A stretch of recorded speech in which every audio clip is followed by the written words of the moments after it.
things. After Jesus went across the Galilee Sea, that is the Tiberias Sea, he's still crossing across. Remember last week he was crossing across? A large crowd followed him because they had seen the miraculous signs he had done among the sick. Jesus went up to a mountain and sat there with his disciples, and it was nearly time for Passover, the Jewish festival. Jesus looked up and saw the large crowd coming toward him. He asked Philip, "Where will we buy food to feed these people?" Jesus said this to test him, for he already knew what he was going to do. Philip replied, "More than half a year's salary worth of food wouldn't be enough for each person to have even a little bit." One of his disciples, Andrew, Simon Peter's brother, said, "A youth here has 5 barley loaves and 2 fish. But what good is that for a crowd like this?" Jesus said, "Have the people sit down." There was plenty of grass there, and they sat down, about 5,000 of them. Then Jesus took the bread, and when he had given thanks, he distributed it to those who were sitting there. He did the same with the fish, each getting as much as they wanted. When they had plenty to eat, he said to his disciples, "Gather up the leftover pieces so that nothing will be wasted." So they gathered them and filled 12 baskets with pieces of the 5 barley loaves that had been left over by those who had eaten. When the people saw that he had done a miraculous sign, they said, "This is truly the prophet who is coming into the world." Jesus understood that they were about to come and force him to be their king. So he took refuge again, alone on a mountain. When evening came, Jesus' disciples went down to the lake. They got into a boat and were crossing the lake to Capernaum. It was already getting dark, and Jesus hadn't come to them yet. The water was getting rough because strong wind was blowing. When the wind had driven them out for about 3 or 4 miles, they saw Jesus walking on the water. He was approaching the boat, and they were afraid. He said to them, "I am. Don't be afraid." Then they wanted to take him into the boat, and just then the boat reached the land where they had been heading. The gospel of our Lord Jesus Christ, thanks be to God. A much nicer story than the Old Testament lesson for today. But this miracle is not only in John's gospel, it's in Matthew, it's in Mark, it's in Luke, it's in all 4. The only other miracle like this, to this magnitude, that's in all 4, is the resurrection itself. But John's telling us the 4,000, it's a little extra. We have more in this story than we have in the other ones. And the lectionary people, I guess they think this is the one that unites them all. But why is it so important? Why is this miracle, of all the miracles that Jesus did? You know, John has water into wine, and none of the rest of the Gospels have that. John has the blind man, none of the rest of the Gospels have that. The Synoptic Gospels have all these stories about the healing of the people with leprosy, and then you have one Gospel has the rising of Lazarus from the dead, but you don't have, there's no miracle that's as significant enough, that's outside the resurrection, to put it in all 4 Gospels except for this one, this feeding of the 5,000. Then there's also a feeding of the 4,000 that happens in the Synoptic Gospels. That's separate. That's not in John. But this one is significant. This one's in all 4. It's always 5,000. It's always the same miraculous feeding. So why is it so important that the gospel writers, who for most part didn't know each other, were writing these gospels and said, "Oh yeah, remember that story? We got to put that one in here. We got to make sure we put that one in here." It takes precedence over the rest of the miracles. And in John's gospel, you get the story about where the food came from. You see, Andrew comes up to them and says, you know, there's this kid here, this youth, this young person, who has 2 fish and 5 barley loaves. A little too much for his own lunch, but he has come prepared because he'd be gone for a while, maybe. When Jesus asks them, how are we going to feed all these people, Philip is incredulous. He just doesn't think it can happen. He doesn't think it can be accomplished. And you see in this narrative that they put forth in The Chosen, where all the disciples are trying to come up with ideas. Well, maybe we can buy it on credit. They're like, everybody who would make the food is right here. How are we going to get it? You're crazy. We're too far away. These people nobody planned ahead for this. This wouldn't happen today in the church because we plan everything. Sometimes we didn't even do the things we planned to do, but we planned it all. But Andrew, he believes a little bit more because he comes and he says, well, there's this, but it couldn't possibly feed all these people. So he wants to be, like Andrew's like in that place where he wants to believe that something miraculous could happen, but he really has to save face among the rest of the disciples and be like, but I know, I'm not stupid. I know it won't feed everybody. But therein is the possibility. Thanks, Andrew. Here it is. We've got something. Philip replies, more than half a year's salary worth of food wouldn't be enough for each person to have even a little bit. We don't have the money, Jesus. We don't have the money. Heard that before. One of his disciples, Andrew, Simon Peter's brother, says, a youth has 5 barley loaves and 2 fish, but what good is that for a crowd like this?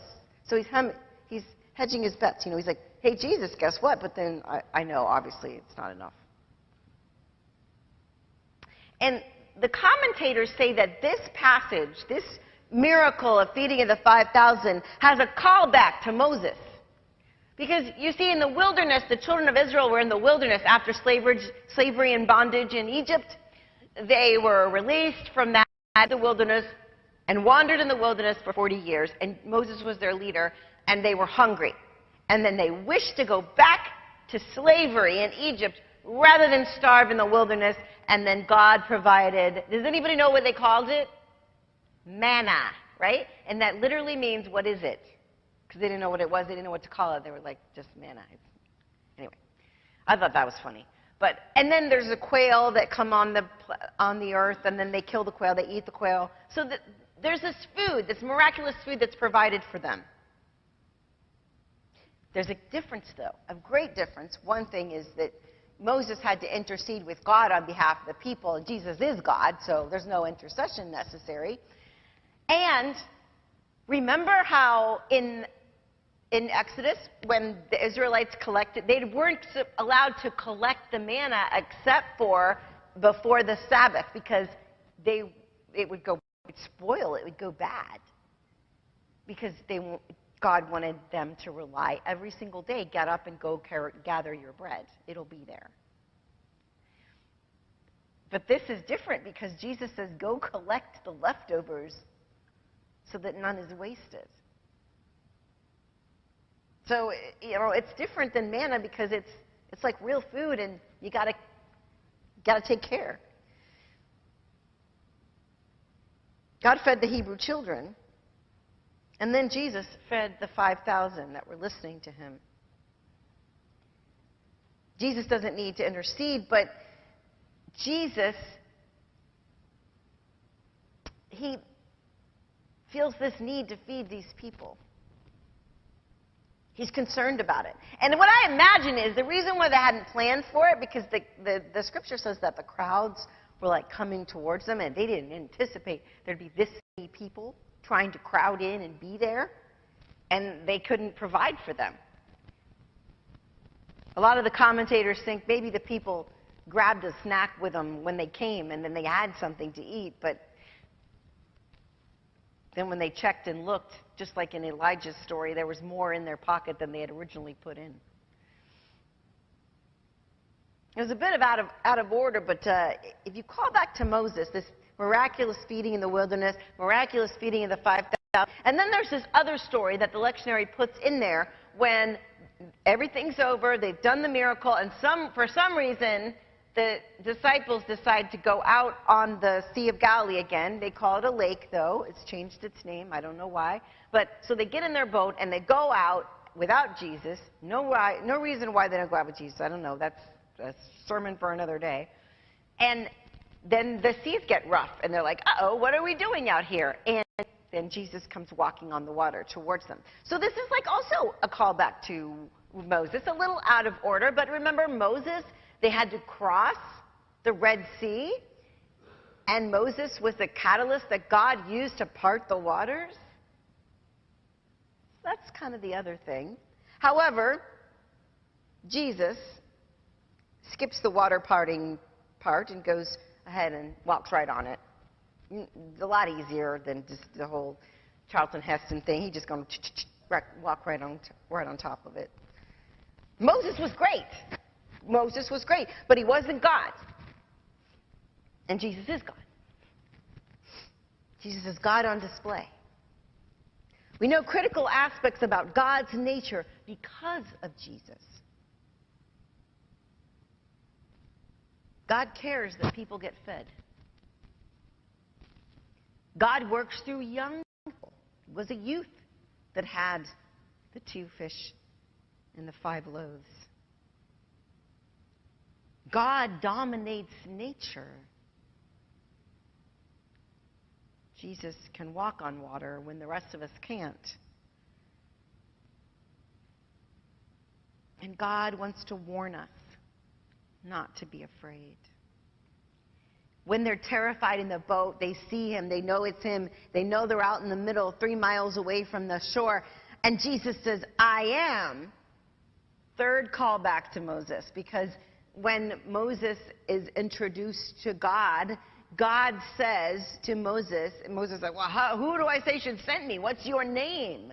Very bold of Moses. And God says, I am that I am. And that's where we get the word Yahweh. Jesus says, I am. He is. And he is all that he needs to be in that very moment. Don't be afraid. Not it is I, because some of the other translations say it is I, but literally it says I am. It's me. It's God. You get it now? Do you see this? It's not just tricks and miracles. It's real. Jesus is. And you're not going to make him king, and you're not going to get him to go in the boat. They try to make him king, he goes up onto the mountain. They try to get him into the boat, all of a sudden they're at the shore. You're not going to make Jesus do what you want him to do. That's what this passage says. I mean, at least in John's gospel, Jesus is doing what Jesus is doing. We follow him. It's not the other way around. And that's why it's really important that we study the Bible. That's why it's really important that you don't come here on Sunday morning and expect me to say everything you need to know about the Bible. You need to do it for yourself. Avail yourself of it. It's in your mother tongue. It's translated there. In everybody's mother tongue. The New Testament is the only record we have of the life of Jesus, the revelation of God on earth. And so we have to study it. We have to learn who Jesus is for ourselves, rather than listen to other people, including myself, tell us who Jesus is. It is crucial now more than ever to read the stories of Jesus, to understand what he meant and who God is. Because what I see is a lot of creating Jesus to be something that fits our agenda rather than discovering who God is through Jesus. In his book, God Turned Toward Us, that's the title, God Turned Toward Us, Will Willimon discusses his Christology in the framework of the incarnation. But he says this in one paragraph in his book. He says, Jesus was crucified as a vain attempt to shut him up. You can't read Will Willimon without that southern accent. He's like a North Carolinian. Yet in every human culture, in all times and places, Christ has risen up and spoke for himself. He will get his way. He will have his say. Willimon goes on to say, nobody has ever created a culture so hostile, an intellectual defense so solid, a political system so godless, a clergy so corrupt, a sermon so narcotic that it keeps Jesus from speaking up and speaking out when he wants. See, nothing that we do can keep the message from going out into the world. I wonder how many of the disciples and the people around Jesus tried to get that young person with the 2 fish and bread to not speak to the master right now. Don't bother him.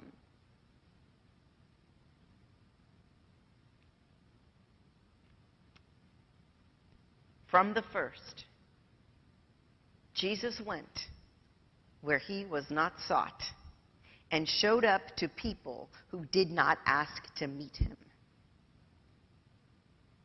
You can't mess with Jesus.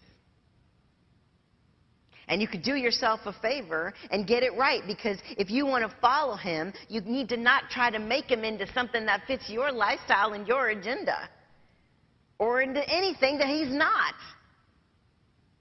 Jesus is going to do these things. He's going to feed you. He's going to nourish you. He might scare you a little, walking on water. You may try to say, hey, Jesus, come be our king. Hey, Jesus, come get in our boat. And Jesus is going to say, that's not right. You know, you're not quite there yet. It's okay. You're not quite there yet. Because we can't make Jesus into someone that we want Jesus to be. We have to follow who Jesus is. That's why it's so important for us to study the Gospels. There's 4 of them. They're in the beginning of the New Testament.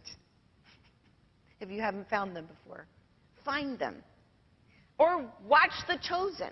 I don't, if you want the Cliff Notes. There's ways that you avail yourself of who Jesus was, rather than some of the narratives going out there, making Jesus into something that Jesus just isn't.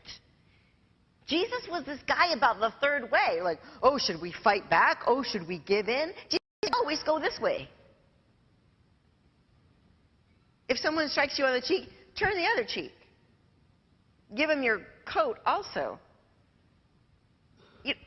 Jesus had this way about him that was like resisting the status quo and the way the systems were, and at the same time being about nonviolence and peace. And we just can't figure that out. I guess it's against human nature, maybe. I don't know. But we put Jesus in these categories to try to make Jesus defensive about this stuff. And go, oh, I believe in Jesus, so I'm going to go out here and beat this guy up. And he had nothing to do with that. He had to do with healing. He had to do with feeding people miraculously. He had to do with making the world a more whole place, a more wholesome place, a place for more goodness, of taking people who were on the margins and bringing them into the center, not making and establishing ways to keep those marginalized people even further away from the people that we really want to be around. That was not, Jesus did it over and over again. Read it. I'm not making it up. It's in the gospel. And he fed those people, no matter who they were. It didn't matter. I mean, if you were, you don't qualify for these food stamps, you're not poor enough. No. Jesus fed everybody that was there. There was no kind of qualification. And here's the thing. We have narrowed this idea of what it means to be a Christian and what it means to follow Jesus into this very morphed out, weird thing that really doesn't reflect the gospel, in my opinion. Maybe you see it. I really don't. And when I see Jesus being like smiling to himself when the disciples are asking, where were we going to get food? We can't feed these people. We don't have enough money. And Jesus is just like, okay. Because he knew what he was going to do. He knew he was going to feed everyone. He knew he had enough. You can't mess with Jesus. So do yourself a favor. Look into it. Investigate. Fact check. Get it right if you want to follow him. And don't make him into something he's not.